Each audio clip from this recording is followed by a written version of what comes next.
Okay, I am excited to introduce my next guest. He's a U.S. Army veteran. He did 2 tours in Iraq. He is the author of the book Steel Will, motivational speaker, and I hear a comedian. We met twice in the last 2 years at the Patriot Ball in Canton, Ohio. My friend Shilo Harris. Hey, Shilo, how's it going? Joe, thank you so very much for having me on the show, and I appreciate that introduction. It seems like I'm having to wear many hats nowadays, and I think some of that is just getting back to work. But, honestly, I enjoy it. I never did really intend to be a motivational speaker. Apparently, I just had a gift for gab, and I had an uplifting spirit when I was going through my recovery, and it resonated with people. One day, I accidentally walked into this room that I thought was my doctor's appointment, because you can imagine I was pretty heavily medicated when I was going through all this recovery, and which we'll get into that in a minute. But Mhm. anyway, I was walking around the hospital, and I popped in this door, and there was basically like a little conference room, and they were having a meeting, and the girl looked at me and she said, "You are you our guest speaker?" And I said, no, but I can be. And literally, that changed my life, apparently, because they were like, well, if you have a few minutes, come on in. Our guest speaker didn't show up. And one thing led to another. There I was telling my story, just visiting with people, nothing planned. And anyway, they loved it. They said, and then there was a lady in the audience said, hey, I'm having an event come up here pretty soon. How would you like to come speak at it? And I was like, oh, yeah, sure, And then I walked out of there going, what the hell did I just do? Because I'd never been a speaker. I just got caught up in the moment. I was enjoying everybody's energy and telling my story with everybody. And then now all of a sudden they're like, "Hey, come speak at our event." And I'm like, "Oh, what did I do?" And I fell into it, and I've been doing it ever since. So the comedy thing is new, like you said. So I'm glad you brought that up. Yeah, well, I'm looking forward to hopefully you coming to Cleveland. I'll be front and center if you do. Oh man, that's actually a really good conversation because we're looking for bookings right now. I'm on with a comedy group right now because, as I said, I'm fairly new with it. And although I've done really well with it, I'm getting the laughs. Everybody seems to respond well with it. I'm still being coached, so I got two veteran, which are actually military veterans. I have two veteran comedians that are on this team, and we're called Article 15 Comedy. So if anybody'd like to book us, man, go to article15.com and get us booked up for the comedy shows. Well, I'll tell you what, I'm going to tag Pickwick and Frolic. They're the place to do the show here in Cleveland. So hopefully they contact you guys when I get this out. Yeah. Oh man, I love Cleveland too. Which you brought up going to the Patriot Project, the Patriot Ball down in Canton. Hmm. Canton and Cleveland. I ended up finding to Cleveland every now and again for whatever reason. And anyway, but I've actually got to spend a little time there, and I love it. I love Ohio in general. It's Hmm. just such a beautiful state. I always say if I end up leaving Texas, I'll probably end up in Ohio. I don't I know hope you why. I like just cold love it. weather. I know, right? I've heard that too. Yeah. Well, next time you're in town, you let me know. I'll show you around. I'd love that. Yeah, and I told you I would too, so I absolutely will. Yep. So we have a few things in common. Obviously, we're both veterans, but we both come from a long line of veterans. I know your dad, you can tell the story, but your dad, your grandfather, I've had relatives that fought in every war in this country. So I'm pretty excited. And useless trivia. This isn't about me, it's about you, but I have a relative that was a drummer boy in George Washington's army. So that's pretty cool. No, that is excellent, and you're no, you're wrong. This is about us. I mean, I'm a Mhm. guest on your show, but you got to make sure that your listeners know you too. And I'm Yeah. so proud to know that you're a veteran. I mean, I Oh, knew heck that yeah. you were a veteran, and I know that you have a big patriot as well. But man, thank you so very much for your service as well. No, it was an honor. So tell me about it. Tell me about your upbringing. What made you want to join the army? Tell me about the family. Okay, all right, man. Well, I'll see if I can break this up for you. That way, making sure we're keeping our banter going because I'm enjoying the conversation. Good. But yeah, man, like I have a long line of veterans in my family history. My father and my grandfather both served, and that was my two biggest influencers. But if I was to put pen to paper, I mean, who knows? I might find out that I've had a family member in every conflict at least since World War II, maybe before. I'm not sure. I want to say that maybe my great grandfather, he may have been a veteran. His name was Archie. I didn't know him real well. I was pretty Mhm. young when he passed away, but yeah, just a lot of patriotic influence for sure. Definitely military influence. But yeah, I grew up with that heavy-handed veteran, Vietnam veteran, my dad, and it's probably one of the reasons that I'm still alive today because he made me pretty tough. Hard upbringing. But my grandfather, I guess you could say he was the wise one. He coached me and he kind of took me under his wing a lot of times when my dad wasn't there. My dad was working, but yeah, a lot of that influence it motivated me to join the military. But I didn't join until after 9/11, 2001, and at that point I was 27 years old. I was a late bloomer, but I wanted to join after high school, and I had started talking to a recruiter, but I had a couple of things on my record growing up, my minors in possession, things like that. Nothing real serious, but it was enough to keep me from the military. And so when I'm talking to kids nowadays, because I love talking to schools, those are our Mhm. next generation of patriots. That's our future. That's our children. They're our leaders. They're gonna be our next generation of leaders coming up here pretty soon. Yep. So when I always talk to them, I always tell them, what you do now, it affects your future. Don't be listening to that. Oh, it doesn't affect your future. I know firsthand it almost kept me from serving in the military. Yeah, I joined after 9/11, 2001. What made you join? We were affectionately referred to as the Top Gun generation. So I joined the Navy.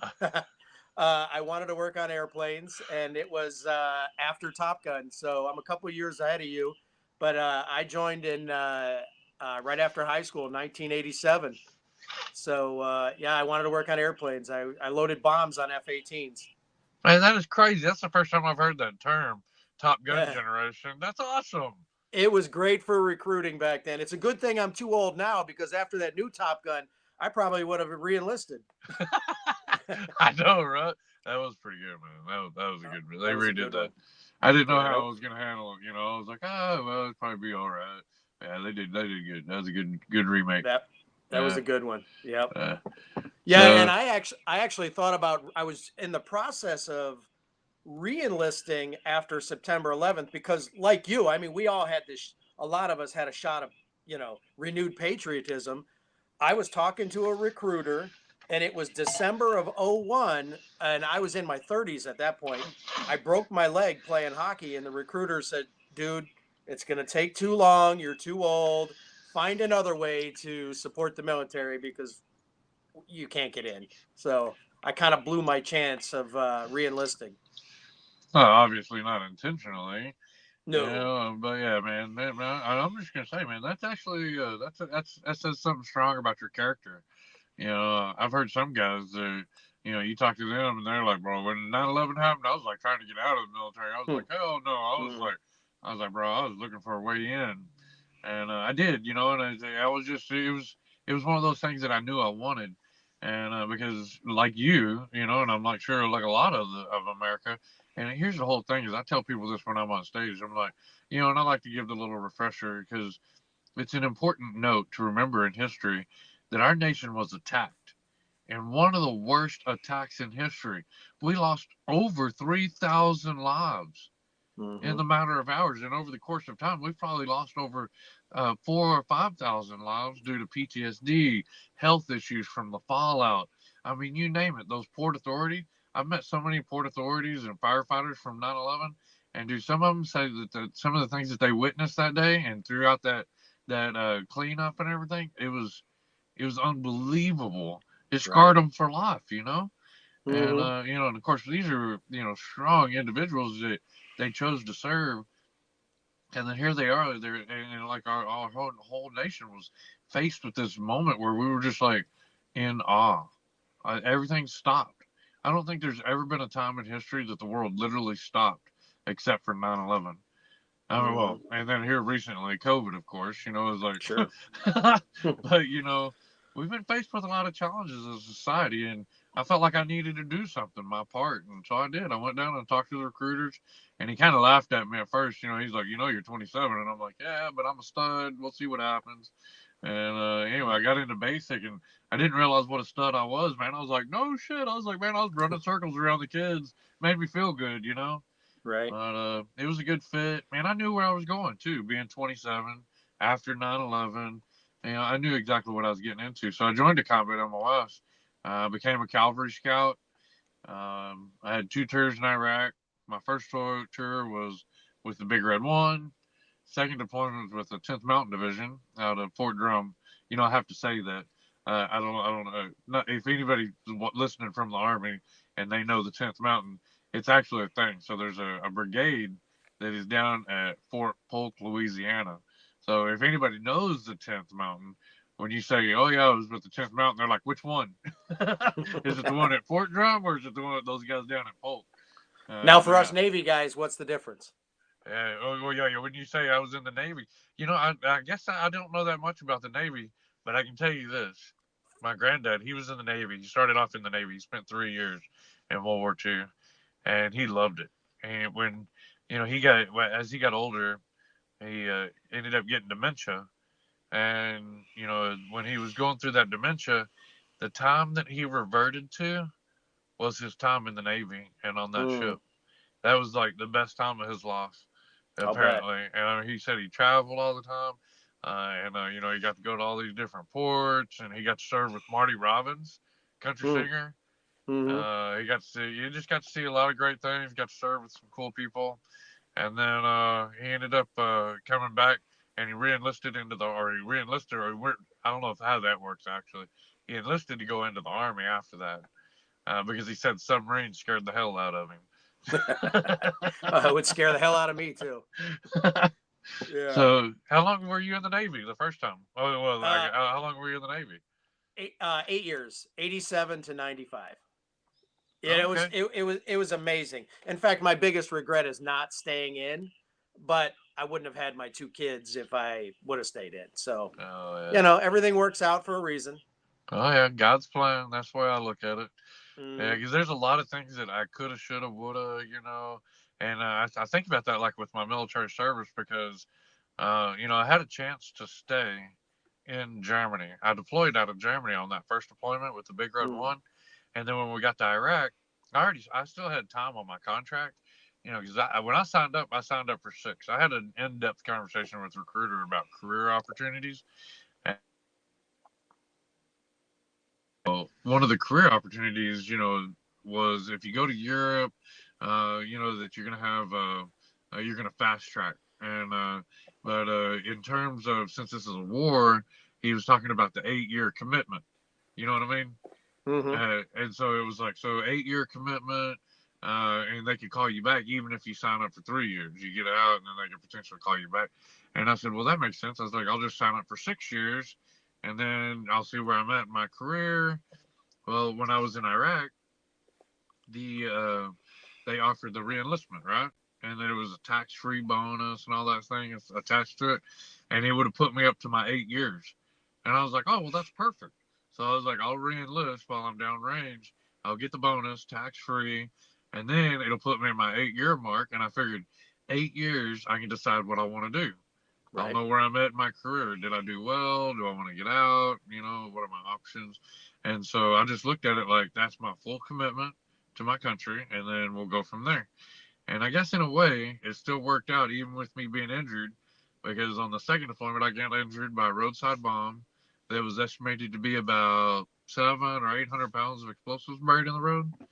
And needless to say, it shredded my Humvee, and it killed 3 of my friends. You know, that's the worst part of this, of course. hmm You know, we get called heroes, you know, and I know that you have a lot of veteran viewers, and you know, and that's, I try not to discourage anybody from saying it because there might be somebody out there that needs to hear it. You know, somebody that served that needs to hear that they're appreciated and that they did a good service to the country. But you know, for those of us that serve in uniform, it's kind of bittersweet. You know that, right? You know, it's Right. just you know the guys that we lose and the men and women that we lose in service are, in my opinion, are the real heroes. You know what I mean? So hmm anyway, but yeah, I got injured. Long story short, you know, it was a significant blast, blew my ears off. Lost a couple of fingers. I got fingers missing on a couple different hands, both my hands. But other than that, man, I'm pretty blessed overall. It was a long recovery, 3 years. I ended up at Brook Armory Medical Center in San Antonio. But I still want to say that I'm a stud, man. I still work out. I still try to keep my health, but I've had to work real hard at it. It's been a lengthy recovery, but I'm blessed. I'm so blessed. Even Christmas, we're coming out of Christmas right now.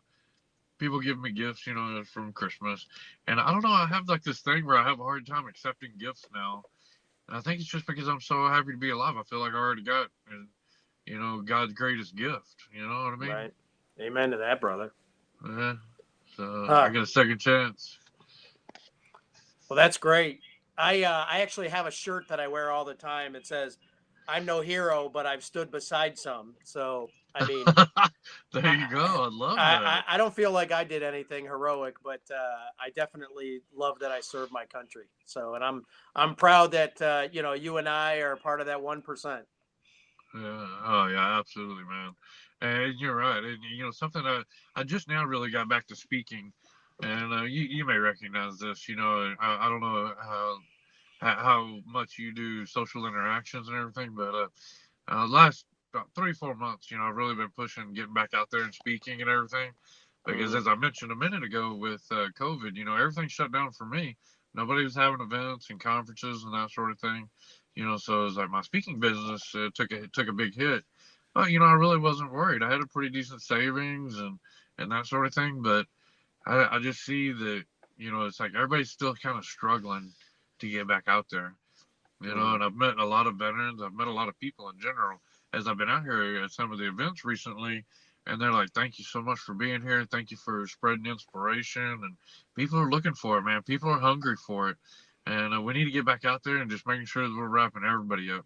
And for us that have served, we need to be reaching out to our friends and making sure they're okay and making sure they're in a good place. I mean, I think that's really important right now. So, I agree 100%. That's why I do what I do with, I make those flags. I make those flags to promote patriotism, to bring awareness to veterans with PTSD or that are damaged in some way. And I make my flags to be symbolic of all of our imperfections and also to raise money, which is why I was at the Patriot Ball the last couple of years because in fact you signed the back of one of the flags to help raise money for that organization, which obviously you and I appreciate the Patriot Project. absolutely. Oh yeah, man. Tim with the Patriot Project. And sorry about that. I hate being That's on my okay. phone today. I had to run a few errands around town, so I appreciate you being cool with me being in the vehicle. Not But a problem. I didn't want to miss you today, so I'm happy to be on the show. But yeah, the Patriot Ball, man, Patriot Project. I'm gonna tell you, man, Dr. Novelli, he's a very gifted chiropractor, and I'm familiar with chiropractic care, but I was seeing a chiropractor right after I got injured, and I just didn't really see that it was making a lot of difference. Because I felt like I was still having all this back pain, but he kept telling me I had to build my core strength, and because when I got injured, I had a very lengthy recovery. And I'm not just talking like you. I went to the hospital and then all of a sudden I wake up. No, man, I had to teach myself how to walk, talk, eat again, brush my teeth. I mean, you name it, I had to redo everything. I Right. mean, I probably weighed 120, 125 pounds. And just to give you a baseline, my average weight, is a healthy weight is about 185. And anyway, I was like 120, 130 pounds. I was just shriveled up, man. I had no core strength. All my body mass was gone. I was going through these back to back surgeries. And I had about 3 years solid of recovery. I spent about 48 days in a coma. So all of that stuff made all these factors in my recovery really long. And so, it's like when I finally got to where I was working out and kind of living a healthy life, and getting back to living, I just retired. Oh, so we started on that. I retired literally at my 8 year mark, even with all of this. And I Mm. mean, almost to the day. I enlisted March 2002, and I retired March 2010. I Wow. know. God's plan, right? That's right. Anyway, but yeah, so I had this lengthy recovery, and then I retired and was living life, and I got rear-ended by a semi out on the interstate, and it screwed me up again. You know, my neck, my back, all these pains kind of reactivated, so to speak. You know, Hmm. and anyway, I fought through it for about a year. I almost committed suicide. You know, I got in a really dark place because of the pain, and I was self-medicating and drinking and stuff. You know, just wasn't in a good place. And you know, you being a veteran, you know, it's either that or you've had friends. You know, you get it, you understand. I've And had a couple of friends take their lives. yeah, man, I was in a bad place, and you know, and unfortunately, I leaned in on my family. I started thinking about what kind of legacy am I leaving for my children. You know, as you said, you had two children. You know, Yeah. I was looking at that, and I'm like, I still have a reason to live. You know, even though things seemed really dark and I was in so much pain, my pain levels were so bad that I was throwing up. I mean, it was just unreal. Well, I met Dr. Novelli, and he started flying me from Texas back and forth to Ohio for Hmm. treatment. That guy helped put Wow. me back on track. So the Wow. Patriot Project, you know, I'm just gonna say I'm a fan because honestly, I really feel like he saved my life. Chiropractic That's care saved my life. that's amazing. I'm sure he knows that, but he's gonna appreciate when he hears that again. So Oh yeah. Well, I've so told him many times, and that's one of the reasons that I'm such a huge supporter for the Patriot Project and why I volunteer to be the national spokesperson for the organization. hmm. So anyway, Well, yeah, and I let him know too. I told him, I said, Dr. Novelli, anytime you need one of my flags for a fundraiser, you can count on me. So I believe in it. Testimonies like that are the reason why I believe in it. And anytime he needs me, I'm there for him. that's really So good. Well, yeah. I would like to, if anybody would like to know any more about the Patriot Project, I actually have a list on my website, which is shiloharris.com, easy peasy. And anyway, if anybody wants to go to the website, I have a list of veteran organizations that I've worked with in the past, you know, and I've definitely put my stamp on these organizations. And as you can imagine, you know, I've met the good, bad, and the ugly as far as 501c3, you know, veteran organizations, nonprofit organizations. You know, some of them, or a lot of them, have good intentions, and you know, and I want to make sure and I support that effort. So the ones that I have personal experiences with, I put them on the website, so that way other veterans can find them, and then they can find out information, you know, about the organizations and what kind of services they offer. So yeah, shilohharris.com. ShilohHarris.com. Yes, sir. Uh, so what do you think? So you brought up the subject. So what advice do you have for veterans or even first responders that might have PTSD? Well, I guess in that I should make this in story form.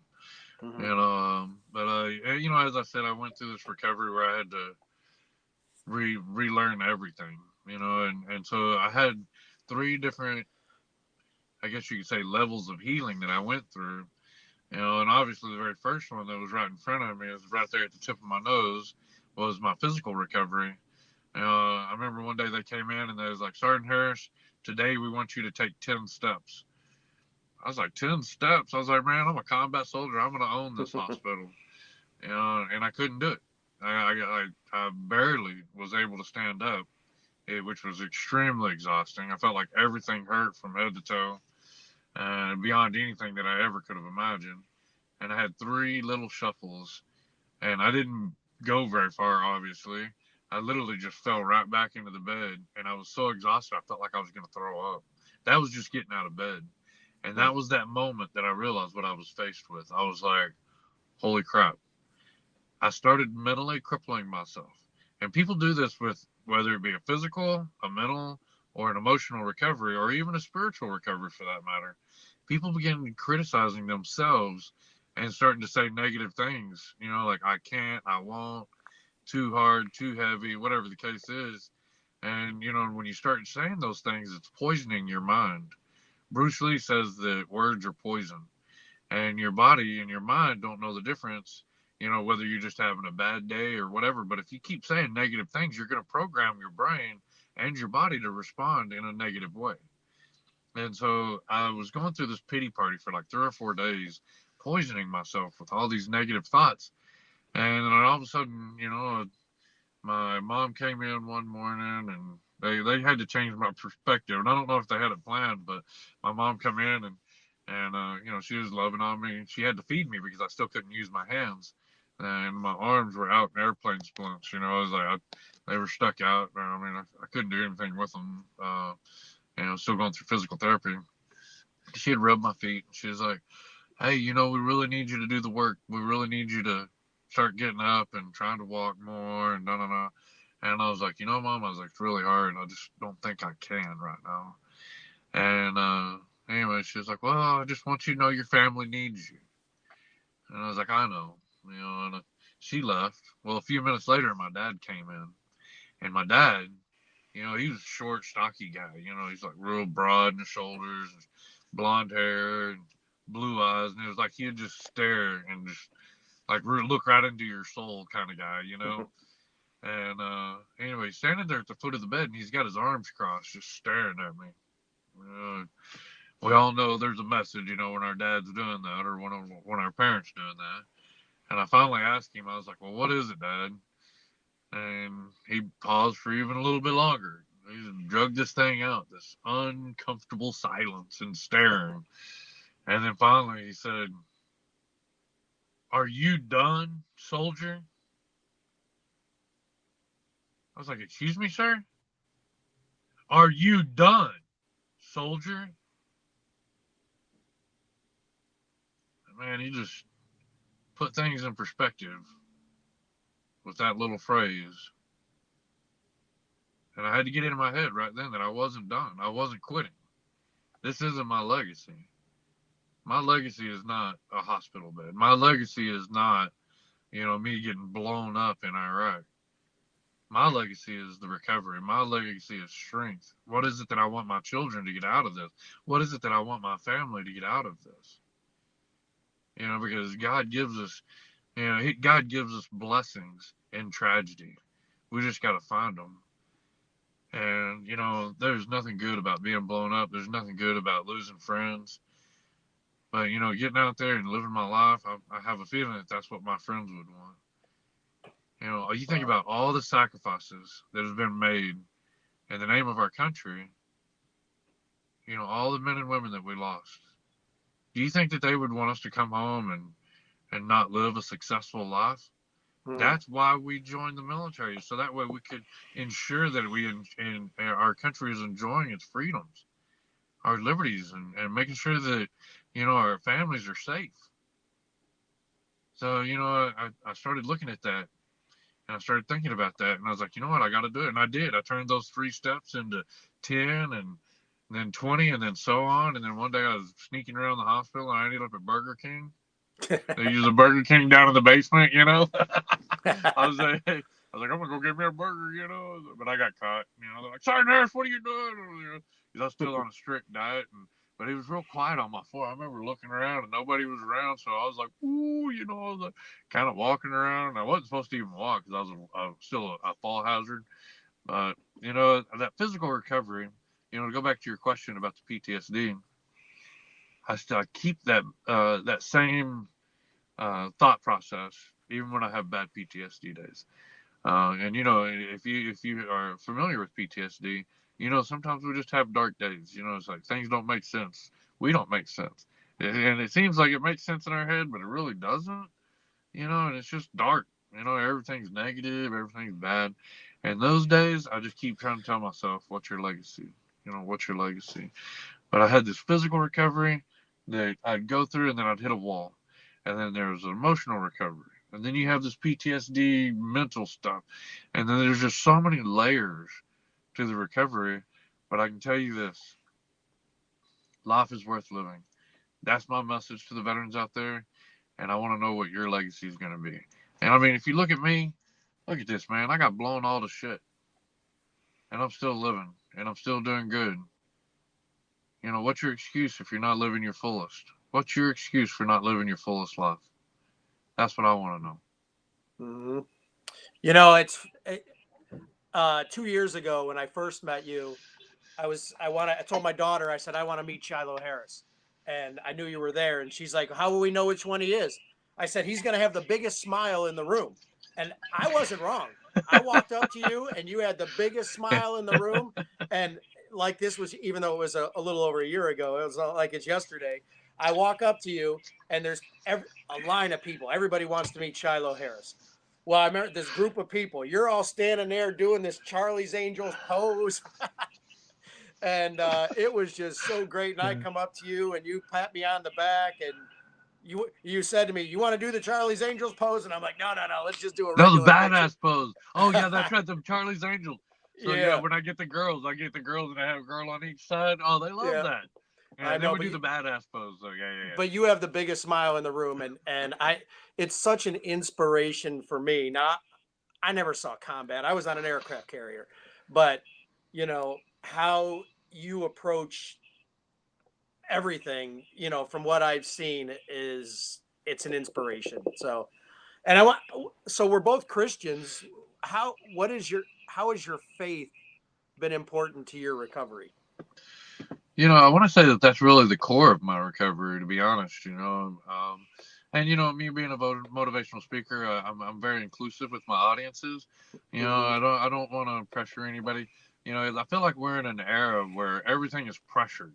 It's like you have to believe my beliefs or you're just not a good person, and I think that's kind of crap. I mean, I have a general respect for anybody that is willing to live a good life and be a good person, and just I mean, we're all about our own choices.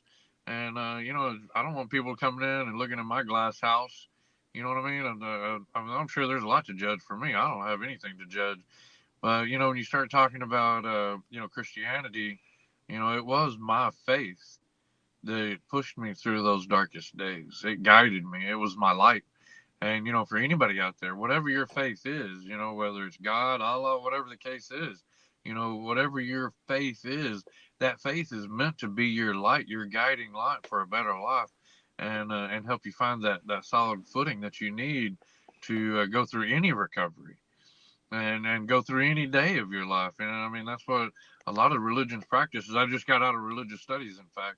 I've been going to UIW, University of Incarnate Word here in San Antonio, because I wanted to have an understanding of faith, considering that, we were in Iraq and a lot of people called it a religious war, which I still don't believe that, but I went over there to serve my country at a time of war. As I mentioned, our nation was attacked. And, Mm-hmm. and I didn't go over there to fight anybody based on any religious beliefs. I went over there to hopefully encourage a better living, in a bad environment. And I want to say that I felt like my contribution did that. And so when you start talking about faith, and God's been there and He's given me so many signs, but again, my faith is my faith. And, if anybody else has a different faith, that's okay too. I respect that. But you need to lean into that on those dark days, those days that you are, feeling like you just can't, you know, lean in on that Bible or lean in on those daily practices or rituals that you have to help you through that day. Man, that's so true. He never said it was going to be easy. He said he'd give us the tools, right? So That's right. one of the things that I do on the back of my flags is I usually write a little Bible verse. Usually it's Phil 3:12, Uh, and Phil 3:12 is basically about you don't have to be perfect for God to love you and to get into heaven. To him you're already perfect. So I'll just write on the back of a flag Phil 3:12 with the hopes that somebody will say, "Hey, what the heck is Phil 3:12?" And then while they have their Bible open, they may say, "Oh, what's that John 3:16 that I used to always see? What does that mean?" And hopefully inspire them to read a little bit more of the word. So I yeah, call it my flag evangelism. So it's to hopefully get people to just open their Bibles a little bit. that's good, man. I try. I will tell you, since we're talking about the Bible, one of my favorite readings is the Book of Job. Just the story, I guess you could say, in a way, resonates with me because life is full of challenges, and sometimes it's easy to blame God or step away from God when you're faced with these challenges for whatever reason, maybe resentment or whatever, or maybe you just get so dark, that you're like, you know what? not thinking about God right now because I'm so worried about what's in front of me. And all of this stuff, it's passing. I've come to see it. I mean, even now, it's like you know, I feel like on a weekly basis, I'm challenged in ways that I'm like, it might be crippling to somebody else, physically or mentally, financially, my truck breaking down, this, that, or the other. And then some people just throw their hands up and they're like, you know what, gosh dang it, da da da, and they're throwing a temper fit and, they're upset, or just feeling weighed down. But, you know, uh, God don't do the bad things. God gives us the blessings that we need to get through the bad things. That's right. And but the book of Job, he's challenged. He's sick. He has all these challenges. His wife, his friends, everybody's telling him, cast God away, give it up, give it all away. And but God says, I will bind you up. You get tore down. I'm here to bind you back up. I'm here to, bring blessings in those dark, hard moments. And I've learned to appreciate that. And I guarantee it, in my life, I can say that's so true. I'm so blessed, and that's why I have such a big smile the majority of the time because I am. I'm so blessed, man. I'm happy. Mm. Yeah, Job was the first book of the Bible I read from front to back. So that was the first one, and that was a heck of a story. It is. It is. But yeah, we are blessed, whether or not we believe it or not. We're all blessed. In fact, I have this when somebody says, "Hey, how you doing?" My response is usually better than I deserve. So, but that's what my pastor always says. We're all better than we deserve. No, But no, we're all definitely blessed. absolutely. So you were on. I found this kind of neat. Extreme Home Makeover. What was that like? Oh man, that was a really it was an amazing experience. I'll start there. Yeah. It was such a tremendous blessing. I really got to see firsthand so many wonderful people come together for a cause that they believed in. They put their hearts into it. They put a lot of love and care into and all of that. And I mean, it was just the interactions. It was something that was life changing for me and my family. Everybody doted on my kids. They loved the kids. My wife at the time, it's unfortunate. My wife and I, we, as you can imagine, marriage is hard. And I don't mind talking about the tough stuff, like suicide Sure. and divorces and stuff, because these are real challenges that we face, not just as veterans, but in our society today. And, Right. but unfortunately, marriage is hard enough. But then we had this explosion happen, and then it just changed a lot of things in our life. I still give a lot of respect to my ex-wife because she stood by me. It was just unfortunate we couldn't come back in the same sense that we wanted. But that makeover house, it really did change our lives for the better in a lot of ways. And unfortunately, I ended up selling the house a few years ago. And I don't always like to say that because it feels kind of taboo, because I love the house, but I needed to move a little closer to town, and the area that I was working that lived in, it was on a dirt road, and I couldn't ever get the county to come out and finish the road, or at least not quick enough, and I was still having some challenges out there, with allergies and that sort of thing. So I decided to move a little closer to town, and but the organization, Helping Hero, man, they made everything so seamless for me. It really helped me out, because the home was intended to be an adaptive home for Mm-hmm. me, with my ventilation or inhalation injuries and PTSD and the burns, the scars and stuff. So there were reasons for the house, and we wanted to make sure that we were still getting that. But anyway, long story short, being a part of that makeover experience, I really feel like it was again a God moment. I got to meet some people that became lifelong friends, and we got to raise a lot of money for other veterans organizations. We Great. ended up getting some other homes for veterans built. I mean, it was just so many blessings with that experience. I mean, I can't say enough good. Yeah, that's pretty cool though. So tell me about your book. I want to sell some books. So anybody that sees this, I want them to go out and buy Steel Will. So Uh, tell me about it. well, I really appreciate you bringing that up. The funny thing is it's been out for a little while now. We got it Mm-hmm. released, I want to say, in 2014, 2015.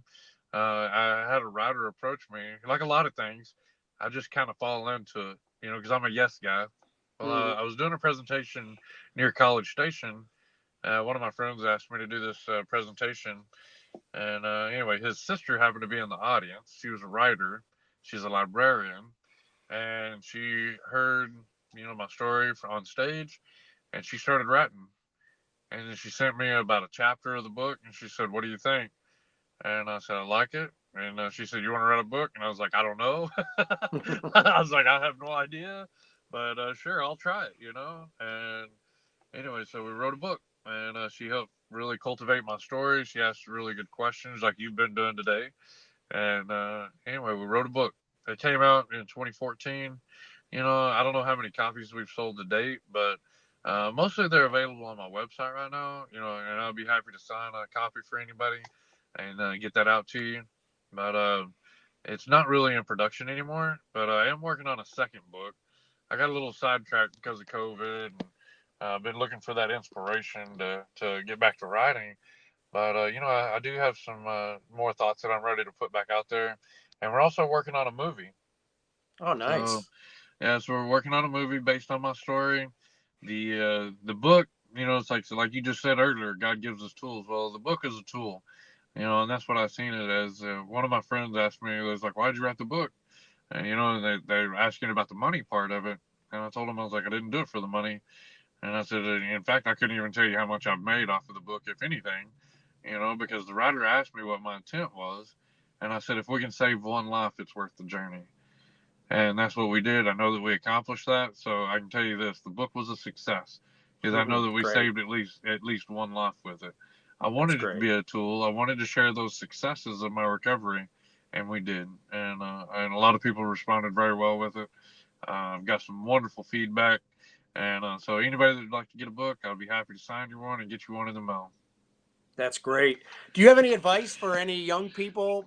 Recruiting's way down, except for some reason in Texas, where you are, the most patriotic state in the country. But do you have any advice for any young people that are maybe thinking about joining the military?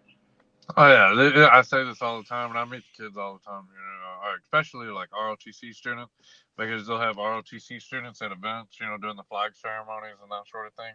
I meet these kids, and I tell them always, if you decide to join the military, do it for you. Don't join the military for other people because it's not for everybody. And you know that, Hmm. Joe. I mean, there's some people get in there and they excel, and other people get in there and it's like, yeah, well, that didn't work out, for Right. whatever reason. But the military is not for everybody. But I can tell you this: if you're ambitious and you really feel like it's a calling for you, it can be a life changer. The military was even I can say this even with all of this, it was such a blessing for me, and I absolutely have zero regrets. And if I could sign up tomorrow and re-enlist, I would. But I think I'm a little long in the tooth, and I've done my fair share in the uniform. So I feel like I have a calling to do something else now. But the military just opens up a lot of doors as far as career wise. Not just in the military, but you get benefits. I mean, there's just so many blessings. But being able to say that you served your country, I think is one of the biggest things that I got out of it. Is I'll always have that. That's something nobody can ever take away from me. Is I did my Hmm. part. I served in uniform, whether it was 2 years or 8 years or 20 years. I did my part. I served my country, and I'm proud that I did that. Well, I'm proud to be able to spend this little bit of time talking to you, man. This is Yeah, I really appreciate this. It's I've heard your story, but you telling it to me, it's totally different, and I'm honored that you took this time to do this with me today. oh man, I really appreciate you, Joe, and I appreciate this great interview, man. I enjoyed our conversation.